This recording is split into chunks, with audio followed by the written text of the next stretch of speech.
Bom dia, sou Amanda Souza, aluna de doutorado do Programa de Pós-Graduação do Departamento de Hidráulica e Ambiental da Universidade Federal do Ceará. E hoje vou falar um pouquinho sobre um de nossos trabalhos com foco em digestão anaeróbia. Lodo de estação de tratamento de esgoto e dejeto suíno são dois resíduos que precisam ser tratados e destinados de forma correta, para não causarem prejuízos ao meio ambiente e à saúde humana. Além de tratar esses resíduos, é possível agregar valor a este processo a partir da codigestão anaeróbia, com a produção de biogás, que pode ser utilizado como fonte de energia. Nesse contexto, o objetivo do presente estudo foi investigar a produção de biogás da codigestão anaeróbia de lodo de éter de cervejaria e dejeto suíno, avaliando o efeito do pré-tratamento termoalcalino do dejeto suíno e a razão de mistura dejeto-lodo. A princípio, o lodo de cervejaria e o dejeto suíno foram caracterizados com base nas análises físico-químicas de pH, DQO e série de sólidos, e após foram refrigerados a 4 graus Celsius até seu uso posterior. Foi realizado também o pré-tratamento termoalcalino do dejeto suíno com a adição do alcalinizante hidróxido de sódio, NaOH, na proporção de 40% massa-volume, e incubação em autoclave a 121 graus Celsius por 30 minutos.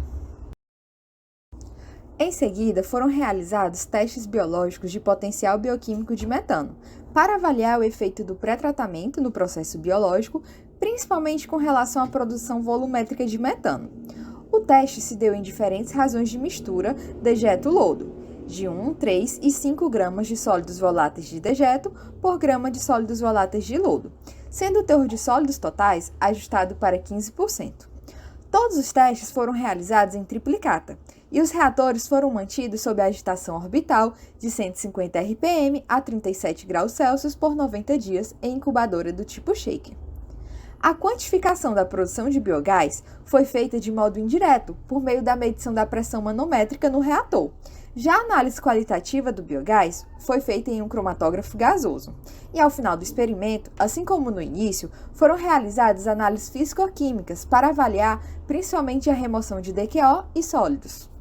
Os reatores com dejeto pré-tratado na razão de 1:1 apresentaram produção volumétrica de 220 ml de biogás por gramas de sólidos voláteis, com cerca de 56% de metano em sua composição, enquanto os reatores com dejeto in natura produziram apenas 40 ml de biogás por gramas de sólidos voláteis, sem presença significativa de metano. Dessa forma, fica clara a importância do pré-tratamento do dejeto suíno para a codigestão com lodo de éter, pois a matéria orgânica presente no dejeto se torna mais disponível aos micro-organismos do lodo, reduzindo a fase lag. Além disso, o aumento da razão de mistura dejeto-lodo influenciou negativamente a produção de biogás, sendo a produção volumétrica de aproximadamente 85 ml de biogás por grama de sólidos voláteis, com cerca de 8% de metano em sua composição, nas razões de mistura de 3 e 5. Com relação à solubilização e consumo de matéria orgânica, os reatores com dejeto suíno in natura apresentaram um maior aumento de DQO solúvel ao final do experimento, o que indica que, embora tenha acontecido a hidrólise da matéria orgânica, a etapa metanogênica não ocorreu de forma satisfatória, havendo a solubilização da matéria orgânica, mas não a remoção efetiva com a conversão a metano. Já com o dejeto pré-tratado, na razão 1, esse aumento foi bem menor, evidenciando maior eficiência da metanogênese nessa condição, o que corrobora com o resultado da produção de biogás. Além disso, a razão dejeto pré-tratado e lodo de 1:1 apresentou maior redução de sólidos totais. Neste trabalho, vimos que o pré-tratamento termoquímico com a adição de hidróxido de sódio promoveu uma melhora significativa na produção de biogás rico em metano a partir da codigestão anaeróbia de lodo de éter de cervejaria e dejeto suíno em condições mesofílicas com alto teor de sólidos. Além disso, constatou-se que a razão de mistura lodo-dejeto influencia no processo, sendo neste trabalho a razão mais adequada de 1:1. Assim, verifica-se que a codigestão é uma alternativa para agregar valor ao tratamento do lodo de estação de tratamento de esgoto e do dejeto suíno. Obrigada pela atenção. Olá, eu sou a Atala Rebeca e hoje eu vou falar sobre o óleo essencial de erva aromática Ocimum basilicum, que é o manjericão, cultivada com esgoto tratado e lodo higienizado. Para esse trabalho, eu tive auxílio dos professores Mário Cato e Kênia Kelly. Conforme a definição da ISO 9235, óleo essencial são todos os produtos obtidos a partir de matérias-primas naturais via processo de hidrodestilação ou destilação a vapor. No ano de 2021, o mercado mundial de óleo essencial movimentou mais de 10 bilhões de dólares. O manjericão é uma erva aromática conhecida mundialmente pela sua inserção na culinária. Apresenta também propriedades como anti-inflamatória, antiespasmódica, antisséptica e estimulante digestiva. E ela tem a capacidade de produção a partir do metabolismo secundário de óleo essencial, que ficam armazenados nos tricomas glandulares, que são covinhas no verso dessas folhas. Tanto para a produção do manjericão quanto de outras culturas, existem dois pilares principais. O primeiro deles é a água, utilizada para irrigação. Então, o setor da agricultura é um ávido consumidor de água. E no caso do estado de Pernambuco, ao qual estamos inseridos, visto que ele está numa área de semiárido, que sofre com grandes estiagens e épocas de seca, esse uso deve ser revisado. E o segundo pilar são os fertilizantes, que, no caso do Brasil, é o oitavo consumidor mundial de fertilizante e depende de importações, principalmente do leste europeu. Então, a partir da crise na Ucrânia e Rússia, o preço dos fertilizantes aumentou muito, porque eles são indexados em dólar, e também a sua disponibilidade foi afetada. Sendo assim, insere-se o contexto do reuso, nesse caso de subprodutos de valor agregado de estações de tratamento de esgoto.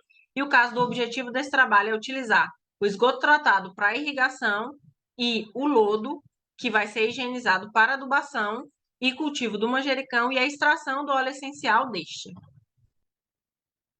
A metodologia foi desenvolvida no município de Recife, Pernambuco, a partir da Mangueira, que fica no bairro da Mangueira, aqui em Recife.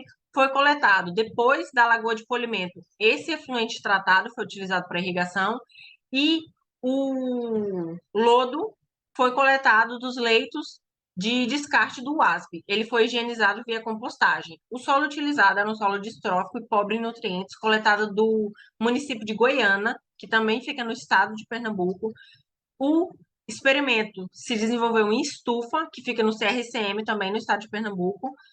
O manjericão, a semente utilizada foi da marca Isla, do tipo manjericão limontino.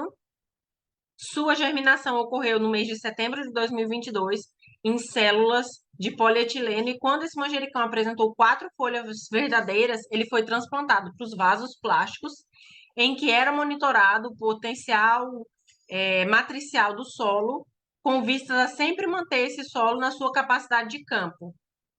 E foram escolhidos 5 tratamentos diferentes. Para irrigação, água e esgoto tratado, e para adubação, o NPK mineral e o biossólido. Após 91 dias de cultivo, desde a sua germinação, esse manjericão foi coletado e uma parte da biomassa fresca foi utilizada para os ensaios. O restante foi seco em uma estufa de circulação forçada de ar, a partir do qual essas folhas secas foram utilizadas no aparelho de clevage para a obtenção desse óleo essencial, que foi analisado via cromatografia gasosa. Bom, o esgoto tratado tinha os parâmetros dentro das normas nacionais e principalmente as internacionais de reuso. O biossólido está dentro de todos os limites estabelecidos pela CONAMA 498. Para o manjericão, a altura da planta, a massa seca e o número de folhas teve resultados lineares em relação ao manejo convencional e aquele irrigado com esgoto tratado e adubado com biossólido. A massa fresca teve um incremento no caso da irrigação com esgoto tratado e o início da floração foi adiantado para adubação com biossólido. A umidade, os carotenoides e as clorofilas foram melhoradas para a irrigação com esgoto tratado. E em relação ao óleo essencial, a produtividade melhor foi a do tratamento 4, que continha o esgoto tratado e a adubação mineral, seguida pelo manejo convencional e depois a adubação com biossólido, e a composição ficou idêntica para esses 3 tipos de tratamento, sendo analisado e identificado 17 compostos. O alfa-bergamoteno é o que possui a maior área do cromatograma e possui propriedades analgésicas, hipotensoras e sedativas. Como conclusão, pode-se dizer que o uso do esgoto tratado e do biossólido são uma forma de reduzir gastos com fertilizantes, minerais e contribuir com o manejo agrícola sustentável. Muito obrigada. Olá, vou fazer a apresentação do trabalho que foi submetido, né, ao Seminário de Métodos Sustentáveis. Esse trabalho é intitulado Tratamento de Águas Residuárias de Indústria Automotiva, localizado em Pernambuco, e seu potencial de reuso após MBR e osmose reversa.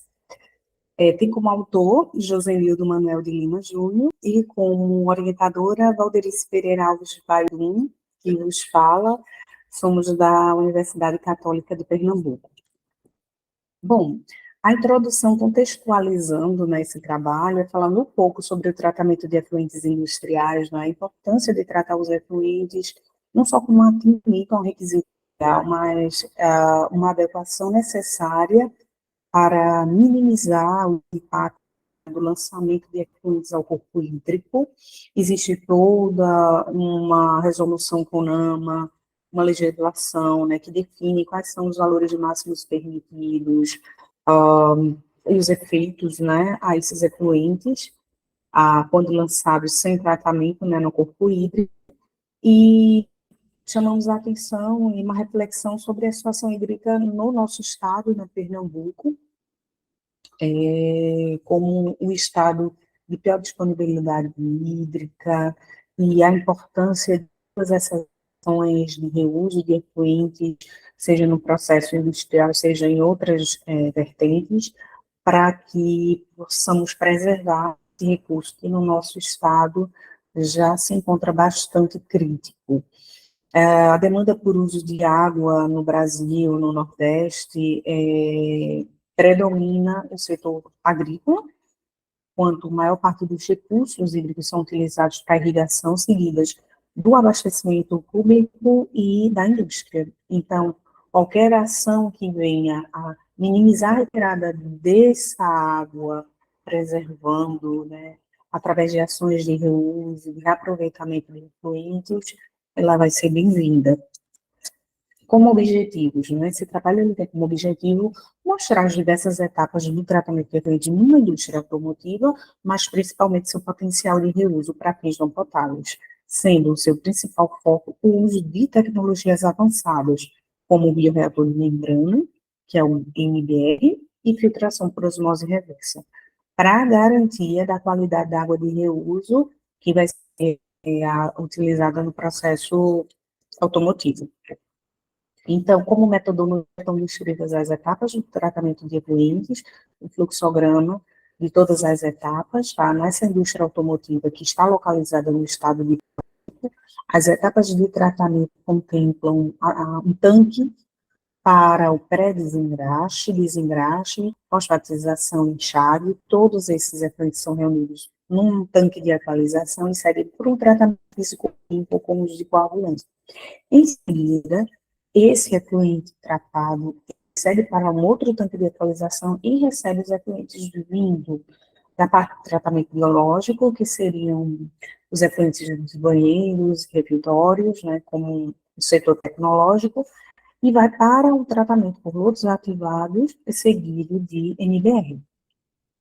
Depois vai para o tanque de contato e segue para o tratamento por osmose reversa.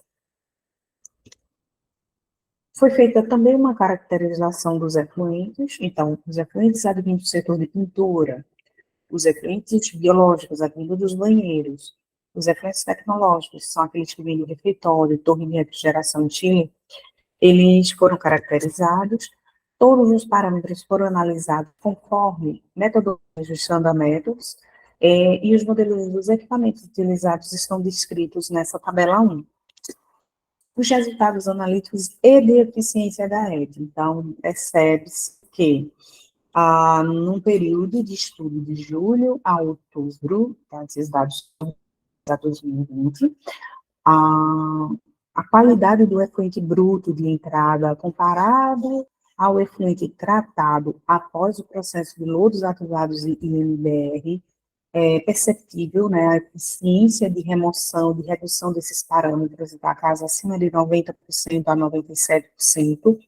A DBO especificamente, que tem uma DBO média em torno de 400 miligramas, consegue-se chegar, após lodos ativados em INBR, a cerca de 9 miligramas, né, por litro.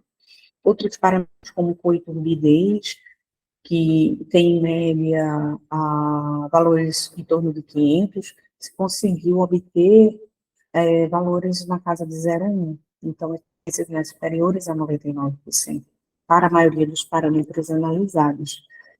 Foi feito também um comparativo da água potável, que é a água adquirida da concessionária, com a água de reuso, que é a água desses efluentes tratados após lodos ativados em MBR, e a água industrial, que representa um blend da água potável com a água de reuso. Esse blend corresponde a 48% da água potável e 50% da água de reuso. Essa água industrial é a água utilizada, retorna como água de reuso para o processo, necessitando apenas de uma etapa extra de osmose reversa para garantir características necessárias, né, ao processo e manter as máquinas e equipamentos em excelente estado de funcionamento. Pegamos o parâmetro para comparação, que é a condutividade, e é efetiva a condutividade na água potável, que representa essa coluna azul, a água de reuso, que é a água do efluente da ET tratado, que é representado por essa coloração laranja, e o cinza, que é a água industrial. Então, essa água industrial, que é o blend entre água potável de reuso, ela já garante uma qualidade superior, até mesmo à água potável, que é a água de reuso que vai ser utilizada no processo produtivo. Então, considerando os resultados obtidos nesse trabalho, a DAET apresenta uma alta eficiência, né, alcançando remoções acima de 97% para DBO, acima de 90% para diversos parâmetros, então, garantindo a adequação aos padrões de qualidade, né, preconizados na legislação, e principalmente ao processo de reuso interno da montadora em questão. Verificou-se também que o uso de blend da água potável, a medida da concessionária e o efluente da ET, após tratamento MBR, garante uma excelente água industrial, mostrando a alta superioridade na água potável, necessitando apenas de um processo complementar com osmose reversa que garante os padrões necessários para a pintura dos automóveis. Então, a busca por novas tecnologias e métodos são mesmo necessários, né, para que se melhore a qualidade dessa água, reduza seu consumo e, consequentemente, polua menos o meio ambiente, mantendo esse equilíbrio ambiental, né, social e econômico. Então, agradeço a atenção de todos e o interesse pelo trabalho.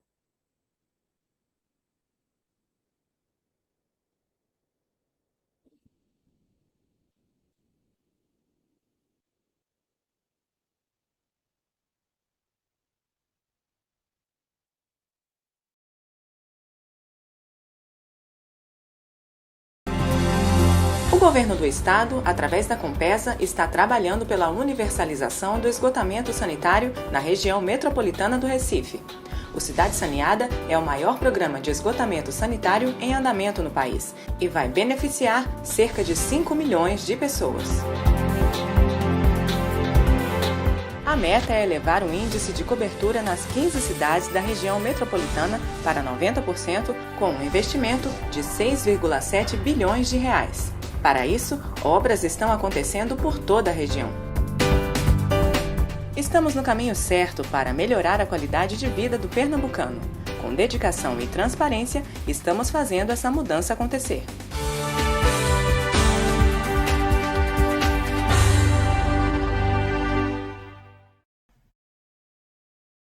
Olá, eu me chamo Daniele Panassolo e junto com a professora doutora Rosimeira, a mestre Júlia Carvalho e a mestranda Ellen Figueiredo, apresentaremos o trabalho a respeito da recuperação de nitrogênio e fósforo a partir da precipitação de estruvita de lodo de estação de tratamento de esgoto em Santarém, Pará, na Amazônia. Trataremos sobre reuso de água e aproveitamento de lodos de ETs. A população mundial atingiu a marca de 8 bilhões de pessoas em 2022. O crescimento populacional aumenta a demanda por alimentos, e nos últimos anos, a agricultura passou a ser dependente dos fertilizantes ricos em nutrientes como fósforo e nitrogênio. No entanto, as reservas naturais de fósforo, por exemplo, são finitas. Seguindo a tendência de extração atual, as reservas fosfáticas podem se esgotar em cerca de algumas décadas. Quase 90% do fósforo extraído no mundo é utilizado como fertilizante, geralmente em combinação com nitrogênio e potássio. O cenário apenas piora quando analisamos que os restos de comidas de seres humanos e o uso de detergentes possuem altas concentrações desses nutrientes. Atualmente, o destino final do fósforo, após alcançar os esgotos, são após o tratamento nas estações de tratamento, os corpos d'água. Em grandes concentrações, o fósforo, juntamente com o nitrogênio, pode causar impactos ambientais muito negativos, como é o caso da eutrofização.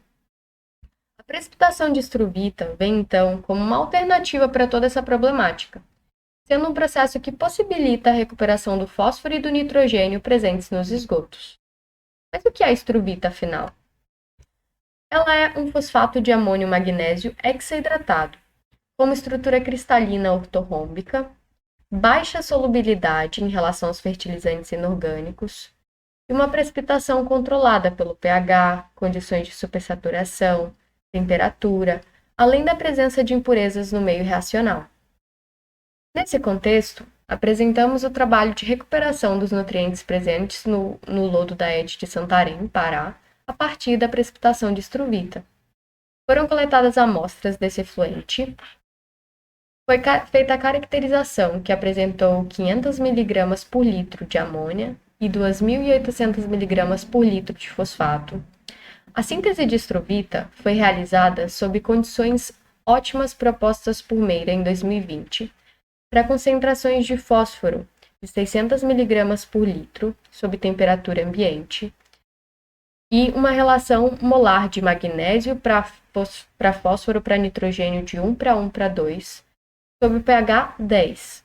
Os resultados obtidos foram muito satisfatórios, demonstrando a eficiência do processo de precipitação de fósforo e nitrogênio por meio de estruvita, tornando possíveis pesquisas sobre a aplicação do fertilizante na produção de alimentos na região amazônica. Foram realizadas também análises de difração de raio-x, conhecido como DRX, para confirmação da fase de estruvita, e o DRX apresentou um resultado positivo nesse quesito.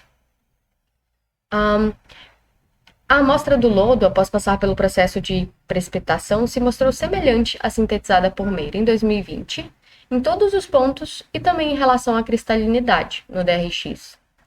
Podemos também analisar, na amostra estudada em microscopia eletrônica de varredura, que existe o hábito de cristais em formato estrelado, demonstrando semelhança aos encontrados por Meira em 2020 também, sob mesmas condições com fonte de fósforo e amônia sintéticas.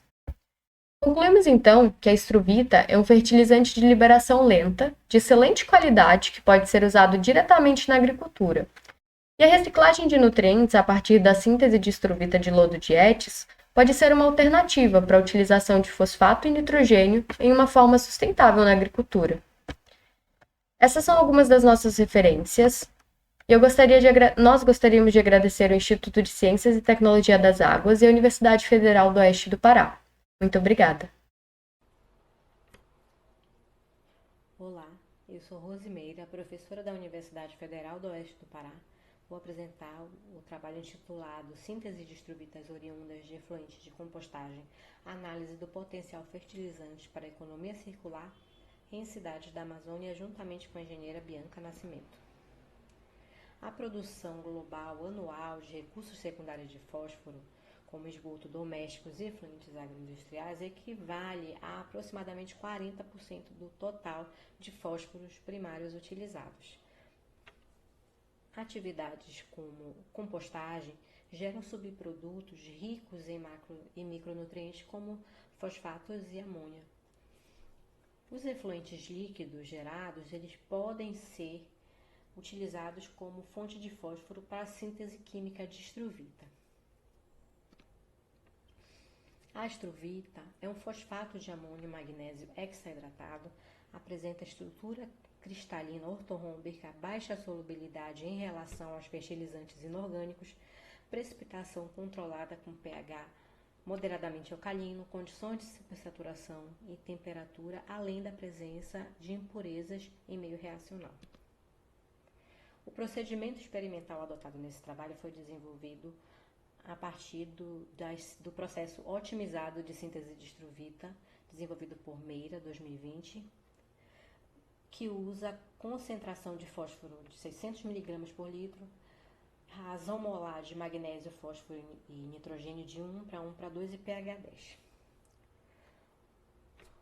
O efluente bruto, o efluente gerado na compostagem é essa apenas de resíduos orgânicos sem a presença de proteína animal, foi inicialmente caracterizado, análise físico-química de concentração de fósforo, amônia, cálcio, magnésio, potássio e pH, foi adequado para a concentração de 600 mg por litro, ele foi diluído para a concentração de 600 mg por litro e foi adicionada a solução de magnésio e solução de amônia.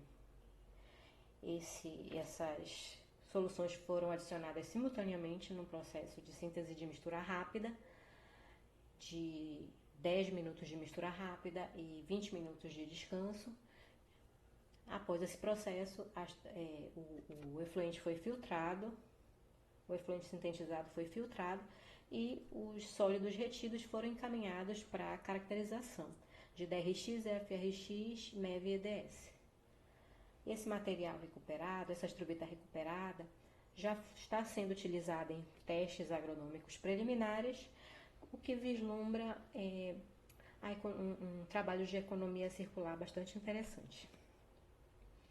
Resultados, a gente tem aqui inicialmente a caracterização dos efluentes brutos, né? Então a gente tem uma concentração de amônia e fosfatos bastante elevada, que torna interessante para o processo de síntese de estruvita.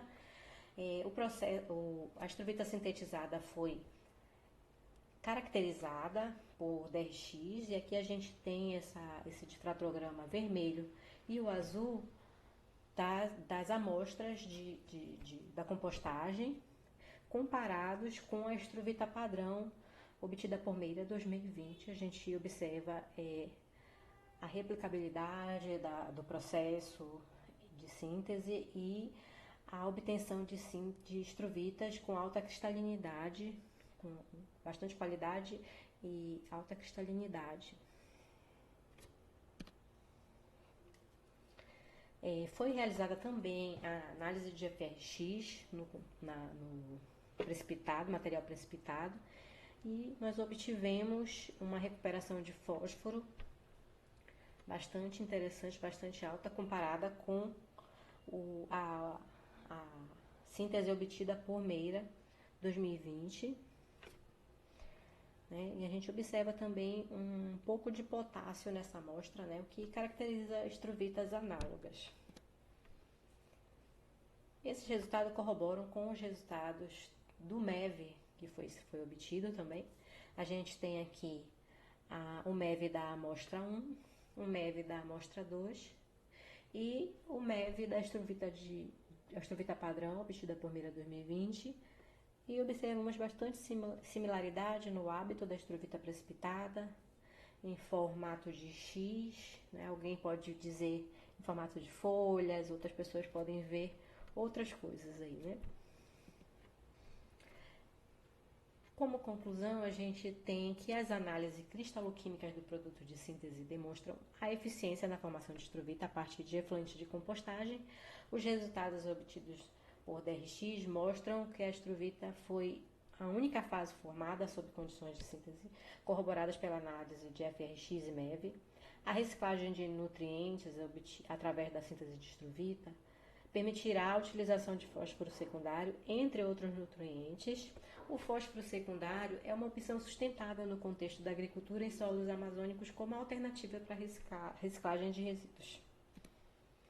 Aqui algumas referências consultadas, a referência de Meira, essa segunda aqui, onde a gente tem o processo otimizado de síntese de estruvita. E como agradecimentos, Agradecemos à Universidade Federal do Oeste do Pará, ao Instituto de Ciência e Tecnologia das Águas e o Grupo de Estudos em Saneamento, Estrovitas e Sustentabilidade. Para maiores informações, entre em contato pelo e-mail rosecsmeira@gmail.com. Obrigada. Olá, meu nome é Ian e juntamente com meus colegas da Universidade Federal do Paraná, da Universidade Estadual do Rio de Janeiro e da Companhia de Saneamento do Paraná, gostaríamos de apresentar um estudo que teve como objetivo avaliar o potencial de estações de tratamento de esgoto do município de Ponta Grossa, no Paraná, para a produção de água para reuso. Observamos ao longo das últimas décadas um crescimento populacional exponencial e, consequentemente, um aumento da demanda por água em todos os setores da sociedade. Tudo isso está inserido em um contexto de instabilidade climática, ficando cada vez mais difícil ter acesso seguro à água com qualidade. Os desafios do saneamento ambiental são imensos, no Brasil e também no mundo. Estimam-se que cerca de 2,2 bilhões da população mundial não tem acesso seguro à água potável, enquanto que 4,2 bilhões não têm acesso a serviços de saneamento eficientes. E no Brasil o cenário não é muito diferente não. São mais de 35 milhões de brasileiros sem acesso à água tratada e cerca de 100 milhões sem acesso à rede de esgoto. Para superar esse desafio, é preciso a adoção de soluções que sejam eficazes, e é justamente aí que entra o reuso de água. Mas, afinal de contas, o que é o reuso de água? O reuso de água nada mais é do que o processo de conversão de águas residuais em água que pode ser reutilizada para outros fins. Acaba sendo uma alternativa extremamente sustentável e racional, principalmente no que se refere à gestão dos recursos hídricos. Para avaliar o potencial do reuso de água no município, nós trabalhamos com dois eixos principais. O primeiro dele consiste na identificação da demanda por água e já o segundo ele consiste em uma análise comparativa entre as estações de tratamento de esgoto. Na identificação das demandas, nós consideramos três modalidades de reuso. A primeira, que é o reuso para fins urbanos, o segundo, o reuso para fins agrícolas, e o terceiro, que consiste no reuso para fins industriais. Cada uma dessas três modalidades de reuso foram avaliadas segundo a perspectiva da matriz de hierarquização dos múltiplos usos de água. Essa matriz leva em consideração essas quatro variáveis. A primeira, que é a aptidão do município, nada mais é que avaliar o perfil de consumo de água, perfil quantitativo de consumo de água. O segundo, que é a localização. O terceiro, que é o tipo de transporte, se é por adutora ou por caminhão-pipa. E o quarto, que é a qualidade requerida para cada uso. Cada uma dessas variáveis foram classificadas segundo diferentes escalas de potencialidade, podendo ser de baixo, moderado ou alto potencial. Já no segundo eixo de trabalho, nosso foco era avaliar as estações de tratamento de esgoto. Para isso, nós levamos em consideração duas ETs, a ET Ronda e a ET Verde. E para isso, nós utilizamos os dados da Companhia de Saneamento do Paraná, que é a companhia que opera essas duas estações. Essa análise comparativa levou em consideração quatro aspectos. O primeiro, as etapas de tratamento de esgoto de cada uma das ETs, a capacidade instalada, a qualidade do efluente tratado e também a disponibilidade de ar em planta em cada uma dessas duas estações. Vejamos agora os nossos principais resultados. A matriz dos múltiplos usos indicou alto consumo nas áreas urbanas e industrial, além de apontar uma maior complexidade no transporte de água nas áreas agrícolas. No que se refere aos padrões de qualidade, eles eram muito mais restritivos nas modalidades agrícola e industrial. Desta forma, a modalidade urbana apresentou um maior potencial para reuso de água, seguido das modalidades industrial e agrícola, respectivamente. A análise comparativa das estações indicou uma maior capacidade de tratamento na ET Verde, enquanto que a ET Ronda apresentou uma maior disponibilidade de ar em planta. As duas ETs apresentaram similaridades nas etapas de tratamento e, consequentemente, a qualidade do efluente tratado em cada uma das estações era muito próxima. Desta forma, a escolha da ET deve ser baseada nas necessidades de cada projeto. Desta forma, o estudo validou a utilização de uma metodologia estruturada para a avaliação do potencial do reuso, tendo a metodologia apresentado um caráter inovador, com resultados consistentes e sendo perfeitamente replicável para qualquer outra localidade. Agradecemos a atenção de todos e ficamos à disposição para quaisquer esclarecimentos. Aqui estão os nossos contatos. Obrigado.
Eu sou Raquel Bento, sou doutoranda do Programa em Saneamento, Meio Ambiente e Recursos Hídricos do Departamento de Engenharia Sanitária e Ambiental da UFMG, orientada pelo professor César Mota, e vou apresentar minha pesquisa intitulada Lagoa de Alta Taxa para o Tratamento de Esgoto Doméstico, Otimização de Operação voltada à remoção de patógenos com vista ao reuso.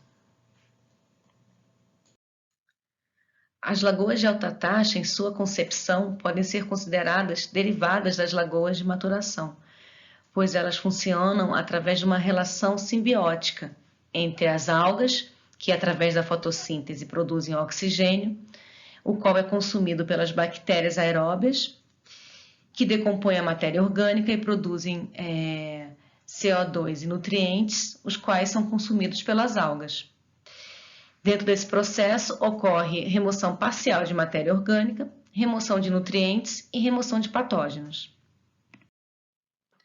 Como principais vantagens, a lagoa de alta taxa ela é uma possibilidade de tratamento de água residuária e, além disso, a sua produção algal ela pode ser aproveitada, ela pode ser inserida em combinações unitárias, ela não gera odor e ela possui baixa acumulação de lodo.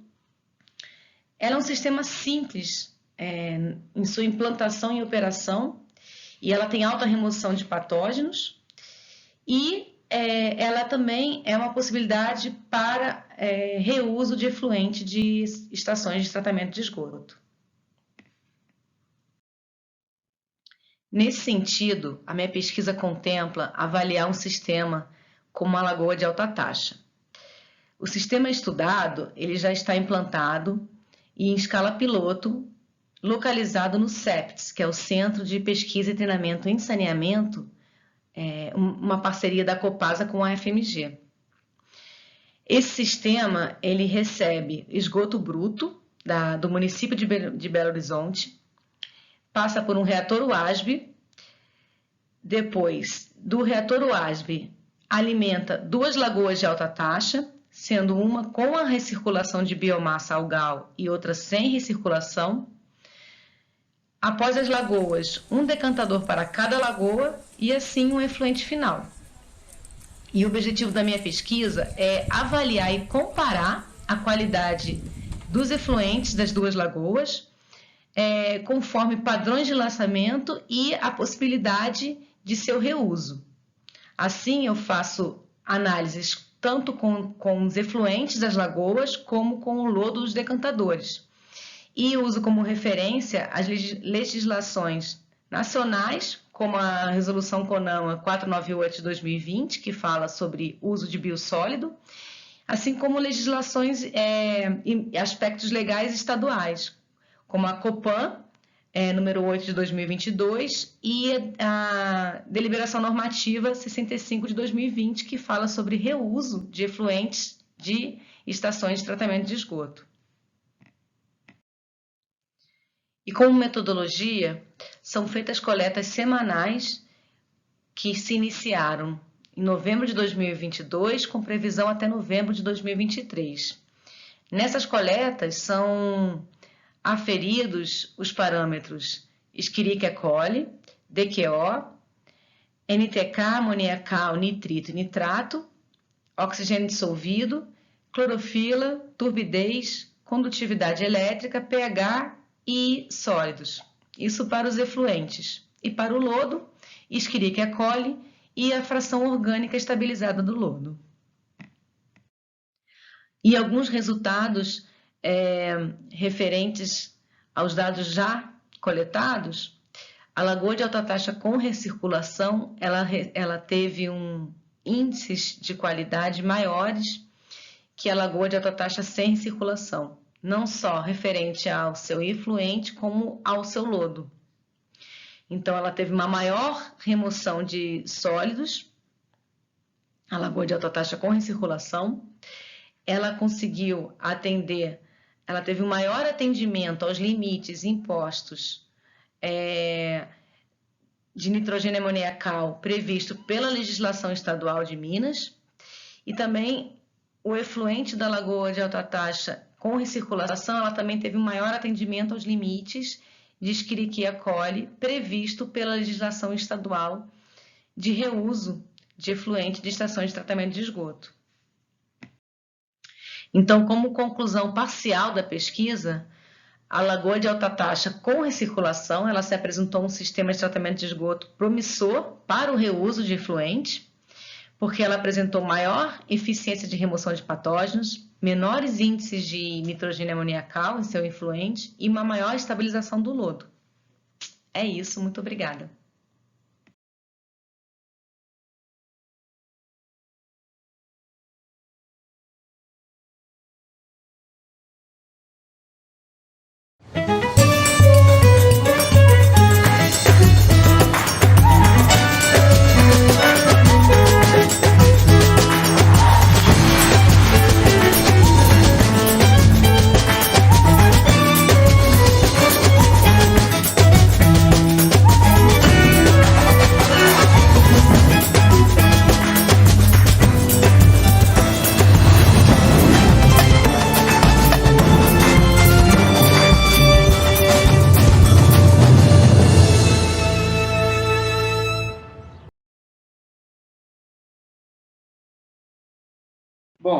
Bom dia a todos. Eu me chamo André, sou professor do Departamento de Engenharia Hidráulica e Ambiental da UFC e vou apresentar o trabalho intitulado Epidemiologia baseada nos esgotos aplicado ao monitoramento de Covid-19 na cidade de Fortaleza. Estou dividindo a autoria desse trabalho com o Saulo, com o Igor, com o Ricardo e com a Conceição. Esse trabalho foi financiado pelo INCTE Sustentáveis, a partir da rede Covid Esgoto, e teve a participação financeira, o apoio financeiro local da FUNCAP e CAGES. com a rede e com a epidemiologia baseada nos esgotos, a gente consegue mudar o olhar que o esgoto vem desempenhando na sociedade, de uma fonte de doenças, né, sendo um grande vilão, passando para o olhar como uma fonte de recursos, no âmbito, por exemplo, da biorefinaria, onde a gente pode pensar em água de reuso, em hidrogênio, em biogás, em lodo, e o reaproveitamento desses recursos, e o olhar que a pandemia de Covid-19 trouxe, de evidenciar cada vez mais, né, o esgoto como uma fonte valiosa de informações epidemiológicas. Resumidamente, o nosso projeto de pesquisa ele passou por uma etapa de coleta em 10 pontos amostrais, seguida de uma etapa de processamento dessas amostras e um processo de divulgação desses dados coletados. Pesquisa, como foi falado, está inserida em uma rede de monitoramento em 6 capitais e, em nível local, teve o apoio da FUNCAP e CAGES. Em termos da distribuição dos pontos amostrais, a gente teve 10 pontos com coletas compostas, né, com amostragens compostas, distribuídas em 3 estações de tratamento de esgotos, 5 estações elevatórias de esgotos, um interceptor e um canal de águas pluviais para se avaliar a parte da população não servida com sistemas de esgotamento sanitário.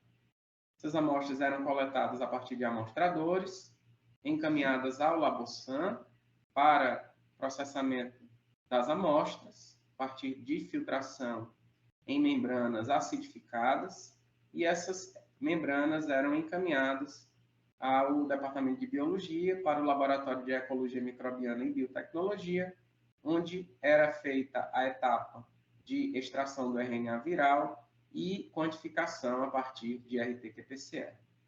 Esses dados das concentrações virais e cargas virais eram trabalhados a partir de mapas como esses, mostrados em tela, onde a gente consegue ver a distribuição dessas concentrações e cargas virais na cidade, nessas diferentes zonas de vulnerabilidade social, e comparando-se essas concentrações e cargas virais nas semanas epidemiológicas, mostrando desta forma a dinâmica temporal e espacial da pandemia. Conseguimos ver nessa figura as 4 ondas que o projeto acabou monitorando, com a última onda estando acontecendo neste momento na cidade de Fortaleza. A gente observa como a principal conclusão dessa pesquisa a forte correlação dos dados de monitoramento a partir dos esgotos com os dados clínicos, com a grande vantagem de essa mudança de comportamento ser detectada de maneira prematura, muitas vezes de 10 a 15 dias, a depender da onda epidemiológica avaliada.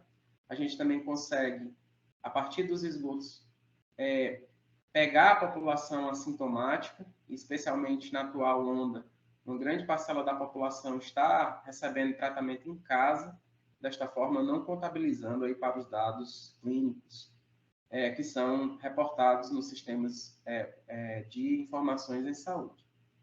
Então, a gente consegue, desta forma, auxiliar as políticas aí de enfrentamento à pandemia. Esses dados eles foram divulgados em boletins epidemiológicos pelo CISEC, o Centro de Inteligência em Saúde do Estado do Ceará, né?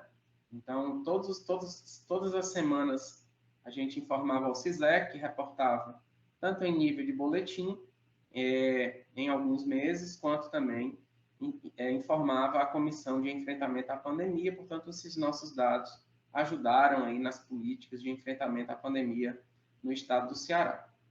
Como principais conclusões, a gente pode observar a grande importância, né, da ferramenta da epidemiologia baseada nos esgotos, a forte correlação que ela teve com os dados clínicos, validando desta forma a abordagem. Como falamos, é um indicativo confiável, né, se mostrou, da dinâmica da epidemia, tanto temporal quanto espacial, e além de ser uma ferramenta barata, que pode ser pensado assim para a construção de um programa estadual ou nacional da vigilância epidemiológica baseado nos esgotos. Esse programa ele pode dar tanto olhar para uma abordagem microbiológica, quanto também para um olhar de uma abordagem mais química, né? Avaliando muitas vezes drogas ilícitas, drogas mais prejudiciais, como psicotrópicos, né, etc., além de outros compostos químicos de interesse e de preocupação emergente. Agradecemos mais uma vez a Ana, o CAP, CNPq e NCTS Sustentáveis, CAGES e Rede Covid e Esgoto. Muito obrigado.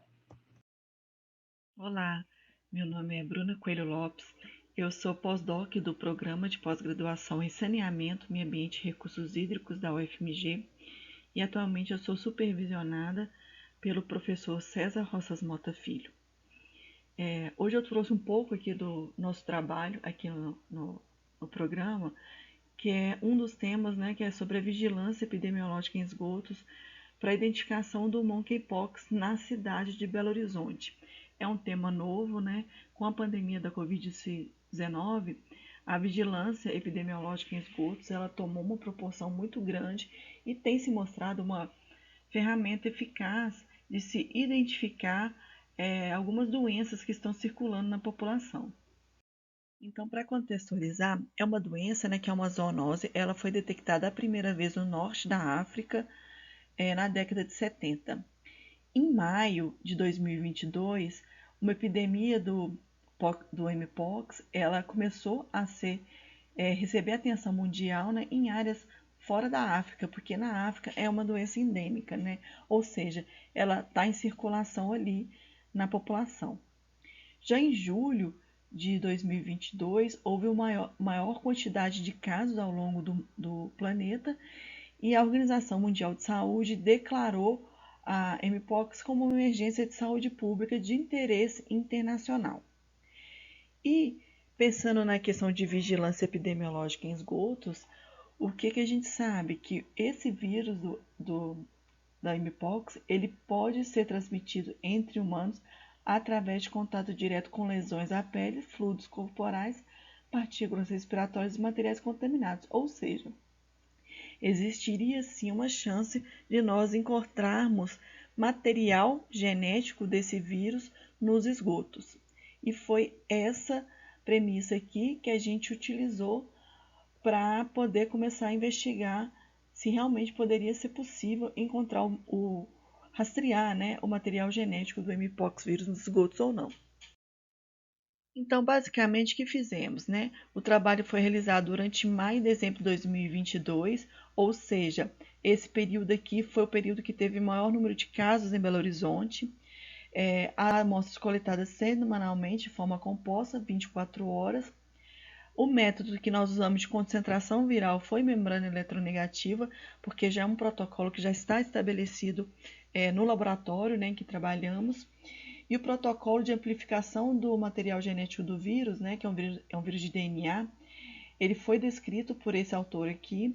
Esse autor é onde se tem as sequências genômicas da região que faz o diagnóstico para monkeypox e a análise de dados de acordo com o outro artigo estabelecido pela La Rosa, que é uma pesquisadora italiana que trabalha muito nessa área.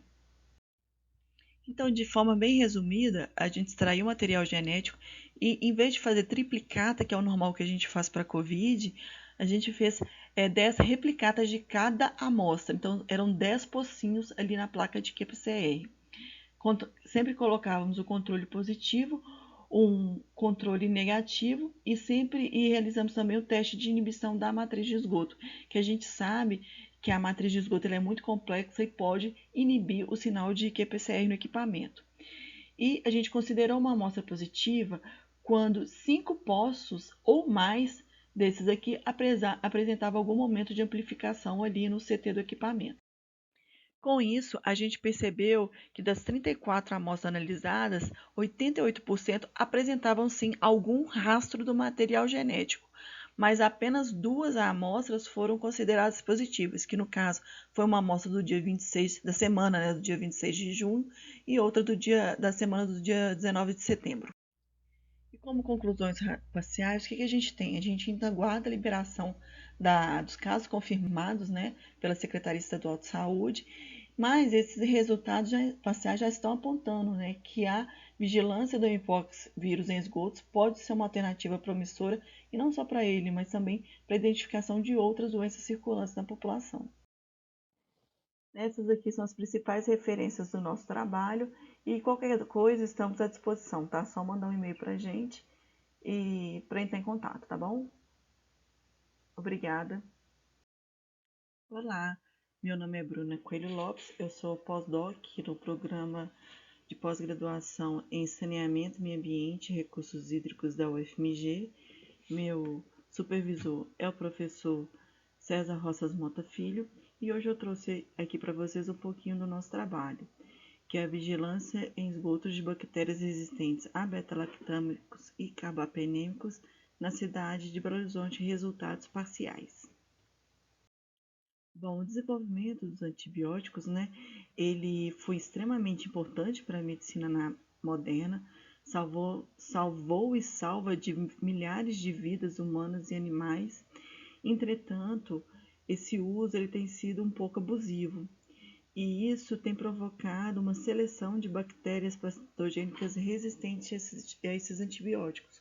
Por esse motivo, a Organização Mundial de Saúde, em 2021, ela determinou que a resistência aos antimicrobianos fosse declarado como uma ameaça global à saúde pública.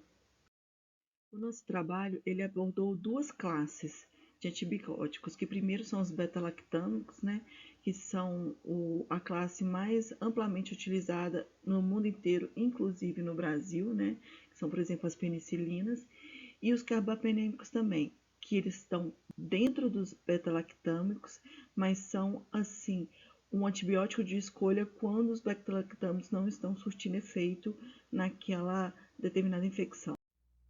Esse trabalho ele teve como objetivo principal avaliar a ocorrência dessas bactérias resistentes a beta-lactâmicos e carbapenêmicos no esgoto bruto da cidade de Belo Horizonte. E para isso, a gente avaliou as 2 ETs, né? As principais ETs que temos aqui, que é a ET arrudas e a ET onça. O período de estudo avaliado foi entre outubro de 2022 a janeiro de 2023. Essas coletas foram realizadas semanalmente, tá? Então, totalizaram 13 campanhas. Essas campanhas, as coletas foram realizadas de forma composta, refrigeradas a 4 graus e transportadas no laboratório.